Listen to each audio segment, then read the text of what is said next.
เบิงครับทุกคนเนี่ยลงไปขึ้นรถไฟฟ้าไทยเนี่ยเพื่อที่ได้ขึ้นรถนี้ร่มบันไดเลื่อนไป3 ชั้น3 ชั้นเลยลึกกว่าลึกอ่ะลงมาแล้วชั้นหนึ่งดีชั้นที่2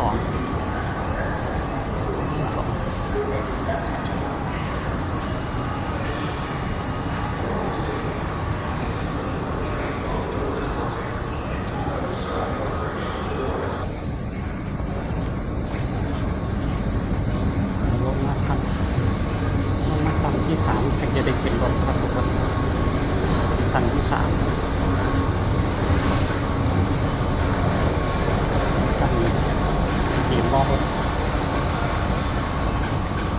ยืนรอรถกันรถมาพอดี